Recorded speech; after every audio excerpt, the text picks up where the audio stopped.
Big boss Malayalam season 6 നിന്നും ഈ ആഴ്ച പുറത്തേക്ക് പോകുന്ന രണ്ടുപേരാണ് അപ്സര, അൻസിബ എന്നിവര്. ഡബിൾ എവിക്ഷൻ ആണ് ഇത്. 100% കൺഫേംഡ് ആയിട്ടുള്ള ഉറപ്പിച്ച കാര്യമാണ്. അപ്സര കഴിഞ്ഞ ആഴ്ച തന്നെ പുറത്തേക്ക് പോകേണ്ടതായിരുന്നു, പക്ഷെ പോയില്ല. അത് നോമിനേഷൻ ഒരാഴ്ചയും കൂടി കണ്ടിന്യൂ ചെയ്തപ്പോഴത്തേക്കും അപ്സര പുറത്തായി. അതായിരുന്നു അപ്സരയുടെ ഇത്. അപ്സര അവിടെ കളിച്ച ഗെയിമിനെ കുറിച്ച് പറയാനാണെങ്കിൽ വലിയ കാര്യമായിട്ട് ഗെയിമൊന്നും കളിച്ചിട്ടില്ല. റെസ്മിന്റെ കാര്യം പറയുന്ന പോലെ തന്നെയുള്ള ഒരു ഗെയിം ആയിരുന്നു. ഒരു താങ്ങിയുള്ള ഒരു ഗെയിം ആയിരുന്നു അത്. എനിക്ക് പേഴ്സണലി ഒട്ടും ഇഷ്ടപ്പെടാത്തൊരു അപ്രോച്ച് ആയിരുന്നു അപ്സരയുടേത്. അപ്സര പുറത്തായി. അൻസിബയുടെ കാര്യം പറയാനാണെങ്കിൽ അൺഫെയർ എവിക്ഷൻ തന്നെയാണെന്ന് ഞാൻ പറയും. ഒരു രീതിയിലും യോജിക്കാൻ പറ്റാത്തൊരു എവിക്ഷൻ ആണ്. കാരണം അൻസിബ നല്ല രീതിയിൽ തന്നെ ലെവലപ്പായി വന്നൊരു ഗെയിമറാണ്. മികച്ച രീതിയിൽ തന്നെ ഗെയിമിനെ അപ്രോച്ച് ചെയ്ത മൈൻഡ് ഗെയിം കളിച്ചൊരു മത്സരാർത്ഥി. ടോപ്പ് 5-ലും ടോപ്പ് 2-ലും ഒക്കെ ഞാൻ നോക്കി കണ്ട ഒരാളാണ്. നമ്മൾ ടോപ്പ് 5 വീഡിയോ എടുത്ത് കണ്ടു കഴിഞ്ഞാൽ മനസ്സിലാവും. പക്ഷെ നിർഭാഗ്യവശാൽ ഈ ആഴ്ച പുറത്തേക്ക് പോയിരിക്കുകയാണ്.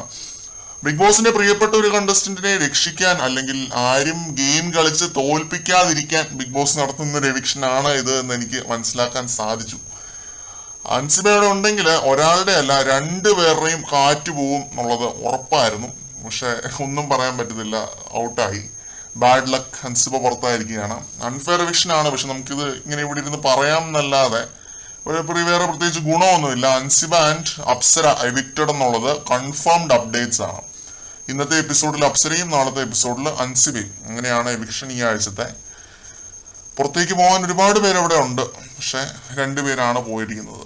കൂടുതൽ അപ്ഡേറ്റുകളുമായിട്ട് വീണ്ടും കാണാം.